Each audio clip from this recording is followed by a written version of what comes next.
नमस्ते दोस्तों, आप लोग तो बहुत ही अच्छे होंगे, मैं भी बहुत ही अच्छा हूँ। बहुत इंटरेस्टिंग सा एक वीडियो आज लेके आया।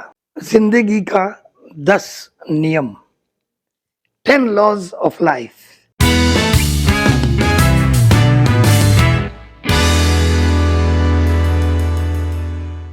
तो आप पूछेंगे ये लॉज़ ऑफ लाइफ क्या होता है? लॉ ऑफ अट्रैक्शन तो सुना हूँ, लॉज़ ऑफ लाइफ तो कभी नहीं सुना भाई। ये क्या होता है? ये जो लॉ ऑफ अट्रैक्शन है ना, ये केवल एक ही लॉ है।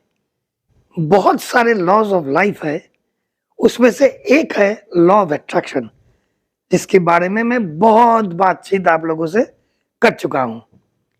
तो चलिए आज हम आप लोगों को जिंदगी की 10 लॉ ऑफ लाइफ, जिंदगी जीने का 10 नियम आप लोगों को बताऊंगा। अच्छा, एक बात बता दूं, क्यों ये मैं आप लोगों को बता रहा हूं? क्योंकि मैं मानता हूं, क्योंकि मैं ये प्रैक्टिस करता हूं और बहुत सारे हजारों लाखों लोग जानते हैं, क्योंकि वो लोग भी प्रैक्टिस करते हैं। ये सारे लॉ ऑफ लाइफ, ये सारे जीवन जिंदगी जीने का नियम हो, और वो लोग बहुत सुखी है, फुलफिल्ड है, फुलफिलमेंट है बहुत। वो लोग फुलफिल्ड है, सुखी है, आनंदित है, संपदशाली है, मतलब बहुत ही बढ़िया जिंदगी है सबका। मेरा भी जिंदगी बहुत ही अच्छा है, खुशहाल है। तो इसीलिए ये 10 नियम जो मैं बताऊंगा ना, ये सब प्रैक्टिस करना आपके लिए बहुत जरूरी है और बहुत इजी है। कोई कठिन कुछ भी नहीं है, कोई रॉकेट साइंस नहीं है इसके पीछे, एकदम सीधा सा है। तो चलिए पहला लॉ देखते हैं। इसको कहते हैं the law of cause and effect, यानी कि प्रभाव और उसकी कारण। कैसे समझो आपको? अभी मैं जो हूं ना, आज मैं जो हूं, जो भी मैं हूं आज, कल रात तक मैंने जो भी किया उसका रिजल्ट ये आप देख रहे हो। जिंदगी की पहला दिन से कल रात तक, या आज सुबह तक, या तो 1 घंटा पहले तक, मैंने जो जो किया, जो जो सोचा, जो जो देखा, जो जो बोला, उसी का रिजल्ट है मैं। इफेक्ट हूं मैं, वो थे कॉज। यानी कि मैं बोलना चाहता हूं, जिंदगी में आपके साथ जो भी हो रहा है ना, इसका एक कॉज होता है। कॉज इंग्लिश वर्ड है, इसका मतलब है कारण। कारण, बिकॉज बोलते हैं ना हम लोग, बिकॉज। कॉज का मतलब कारण। हर एक चीज के पीछे कोई ना कोई कारण होता है, तो उसको ढूंढो। अगर आपकी आज की दिन अच्छा नहीं है, जैसे कि मानो कि आज आप हस्बैंड वाइफ में थोड़ा सा बातचीत हो गया, झगड़ा हो गया थोड़ा छोटा मोटा, ऐसा होता है घर पे। तो झगड़ा तो हो गया, और 1 डेढ़ घंटा के बाद आप आके उनको बोल दिया कि सॉरी भाई, फिर से नहीं करूंगा, ऐसा मेरे से गलती हो गया। और आपकी हस्बैंड या बीवी भी आपको बोले कि भाई मेरे से भी गलती हुआ, मेरे को भी ऐसा नहीं बोलना चाहिए था, लेकिन मैं बोल चुका, क्या करूं, चलो भाई सॉरी, माफी मांगता हूं, अब से हम लड़ेंगे नहीं। आपने मलम तो लगा दिया, आप लोगों का झगड़ा तो खत्म हो गया उस दिन के लिए। 4 दिन के बाद फिर से वही लड़ाई फिर से शुरू होगा। क्यों? क्योंकि आप लड़ाई का कारण तक नहीं पहुंचे। हर 4-5 दिन में आप लोगों में क्यों लड़ाई होता है, उसकी कारण तक आप ढूंढ नहीं पाया। कारण ढूंढो। अगर आप कोई भी चीज लेके सुखी नहीं हो, दुखी हो, तो उस चीज का कारण ढूंढो, मलम मत लगाओ।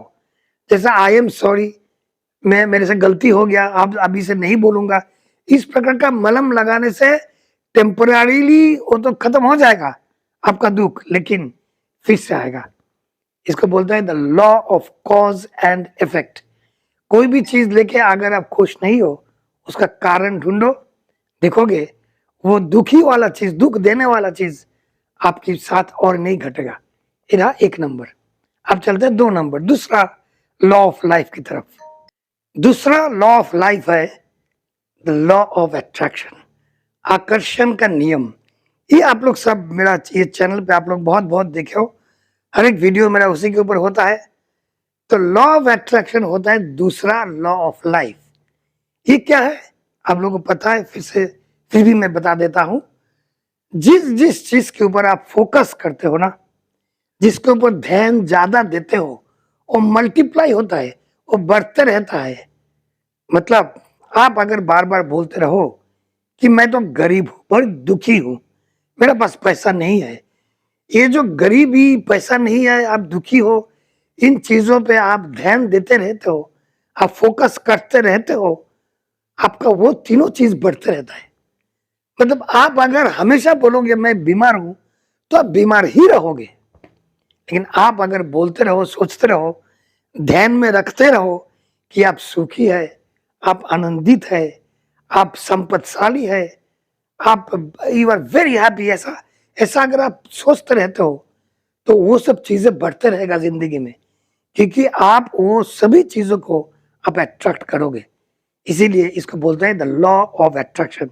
ज्यादा बातें नहीं करूंगा, वीडियो बहुत लंबा हो सकता है, इसलिए मैं एकदम तुक में समझा रहा हूं, अब समझ लेना, इसमें कठिन कुछ है ही नहीं, ये रॉकेट साइंस नहीं है। चलो आप चलते हैं तीसरी लॉ ऑफ लाइफ जानने के लिए। तीसरी लॉ, ये भी बहुत इजी है, ये है लॉ ऑफ इम्परमानेंस। थोड़ा कठिन है इंग्लिश। इम्परमानेंस का मीनिंग है जो परमानेंट नहीं है। ये हम हिंदी या संस्कृत में या बांग्ला में बोल सकते हैं अनित्यता की नियम। अनित्यता मतलब नित्य, नित्य नित्य मतलब कंटिन्यूअस, मतलब परमानेंट, नित्य, हर रोज जो चीज नहीं होता है, अनित्यता। अनित्यता की नियम मतलब कोई भी चीज परमानेंट नहीं है। उदाहरण देता हूं, दाखला, आपकी सैलरी अच्छा नहीं है, आप दुखी हो, आपकी नौकरी चला गया, आप दुखी हो, अब गिर गया, पांव टूट गया, अब दुखी हो, आपकी गर्लफ्रेंड से आप सुखी नहीं हो, आपकी बॉयफ्रेंड से आप सुखी नहीं हो, ये जो सारी चीज है ना, ये टेम्पोररी है, परमानेंट नहीं है। आज अगर आपका सैलरी ठीक नहीं है, कल अच्छा हो जाएगा। आज अगर आपके पास नौकरी नहीं है, कल आपको दूसरा एक नौकरी लग जाएगा। आज अगर आपकी गर्लफ्रेंड या बॉयफ्रेंड आपसे बातें नहीं करते हैं, कल करेंगे। आज अगर आपके पास पैसा नहीं है, कल पैसा आ जाएगा।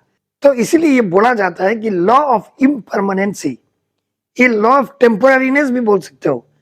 हर एक चीज दुनिया में, हमारी जिंदगी में हमारे साथ जो भी होता है, ये हर चीज टेम्पोररी है, कोई भी चीज परमानेंट नहीं है। ये मान लो, देखोगे सुखी होगे। अगर हर एक चीज परमानेंट समझ के पकड़ के बैठोगे, जब वो छूट जाएगा हाथ से, तो बहुत दुखी हो जाओगे। लेकिन अगर पहले से, आज से ही अगर आप मान लो कि कोई भी चीज परमानेंट नहीं है, तो आपको उतना दुख नहीं होगा। चलो आप चलते हैं नेक्स्ट पॉइंट पर। नेक्स्ट लॉ ऑफ लाइफ है द लॉ ऑफ रिस्पॉन्सिबिलिटी, जिम्मेदारी का नियम। देखो आपका जो जीवन है ना, आपका जो जिंदगी है, लगभग 10-12 साल से लेकर के अभी तक आपका जो जिंदगी है, ये पूरा आपका जिम्मेदारी है और किसी का नहीं। आपका जो ब्लेम गेम चलता रहता है ना, ब्लेम गेम, ब्लेम गेम क्या है? मुझे नौकरी नहीं लगा, उनका दोष है। मेरा परीक्षा में, इम्तिहान में रिजल्ट खराब आया, उसकी दोष है। मेरा शादी नहीं हुआ, उसकी दोष है। मेरे पास पैसा नहीं आए, उनकी दोष है। पूरा जिंदगी भर आप दूसरे के ऊपर दोष देते रहते हो, आप ब्लेम गेम खेलते रहते हो, इसीलिए आप खुद डेवलप नहीं हुआ। आपका जो कैपेसिटी है ना, उसको आप डेवलप नहीं कर पाया, क्योंकि आपका मानसिकता जो है वो हो गया दूसरे के ऊपर दोष थोप देने के लिए। फिर लॉ ऑफ रिस्पॉन्सिबिलिटी, आपका जिम्मेदारी आपका है। आपका 10-12 साल की समय से लेके आपका खाना पीना, पढ़ना, आपका पढ़ाई, आपका नौकरी, आपका धंधा, आपकी गर्लफ्रेंड, आपकी बॉयफ्रेंड, आपकी कपड़े, आपकी बेड, आपकी पानी, आपकी जो भी हो, सब जिम्मेदारी आपका। ये है द लॉ ऑफ रिस्पॉन्सिबिलिटी, जिम्मेदारी की नियम। समझ गया? इसमें समझाने का और कुछ है ही नहीं। जब भी आप सोचोगे कि आपका जिंदगी का कोई भी चीज दूसरे का जिम्मेदारी है, तब आप मिस्टेक करो, गलती करोगे। इसीलिए ये मान लो, हर एक चीज ये आपका जिम्मेदारी है। अब चलते हैं नेक्स्ट पॉइंट पे। नेक्स्ट पॉइंट है, नेक्स्ट लॉ ऑफ लाइफ है द लॉ ऑफ ग्रोथ, विकास का नियम। विकास, आपका जो खुद का विकास होगा, आपका जो डेवलपमेंट होगा, आपका जो ग्रोथ होगा, ये किसके ऊपर आधारित है? हर रोज अगर कुछ नया सीखोगे, हर रोज अगर कुछ नया करोगे। अगर आप सीखना बंद कर दिया, आपका ग्रोथ बंद हो जाएगा। ये है law, it's very serious law. हम लोग जो सीख लेते हैं उसके बाद कुछ और सीखना नहीं चाहते हैं।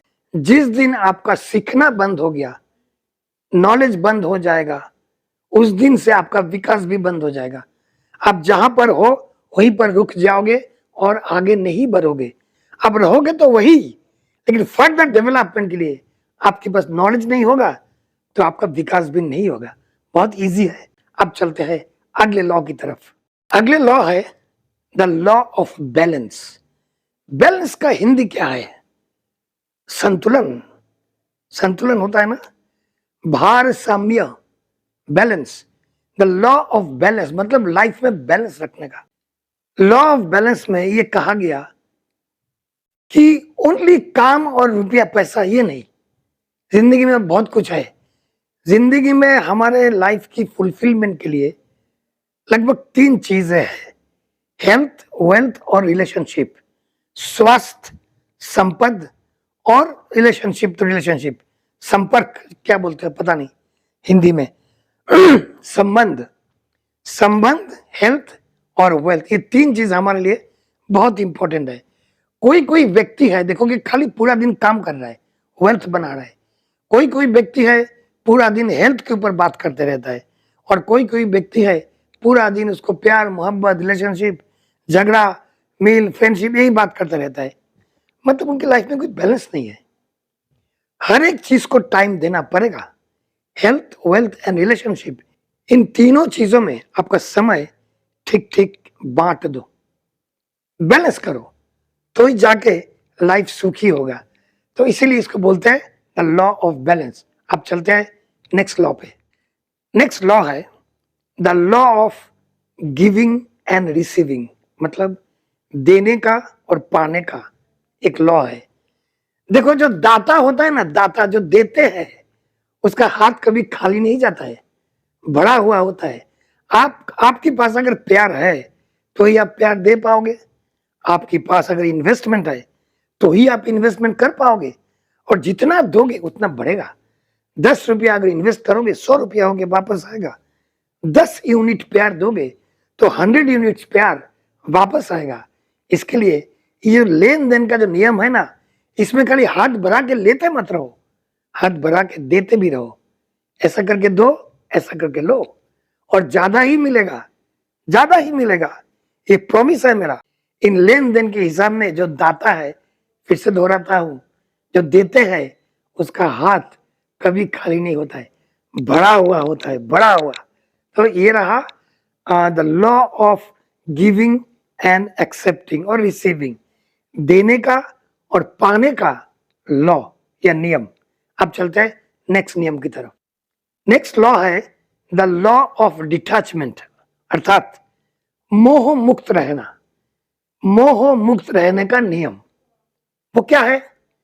देखो हमारा मोह किस किस में होता है? कुछ चीजों में होता है, टेलीविजन, सोफा, चेयर, घर, गाड़ी, घोड़ा, फोन, घड़ी, इस मोह होता है। और किस में होता है? रिलेशनशिप में, प्यार, मोहब्बत, प्रेमिका, प्रेमी, मेरा बेटा, बेटी, बीबी, हस्बैंड, माँ बाप, भाई बहन, मोह होता है। रिलेशनशिप का एक अटैचमेंट होता है, डेंजरस। अगर वो अटैचमेंट छूट गया बहुत दुख होता है, बहुत दुख होता है।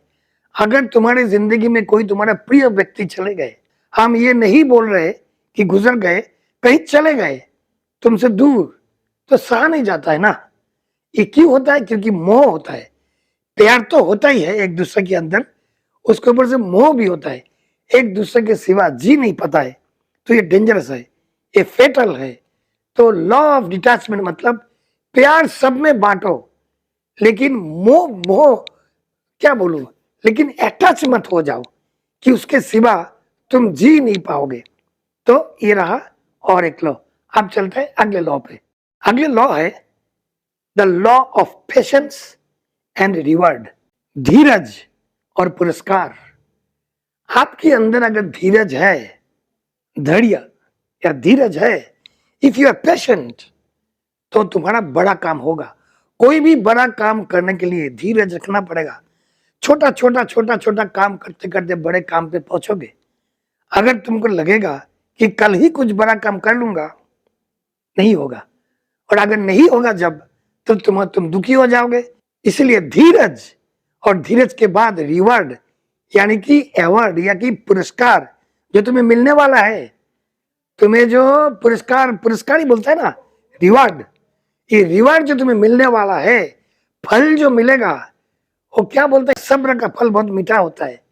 वही बोल रहा हूं मैं, करेक्ट बोला ना, सब्र का फल मीठा होता है।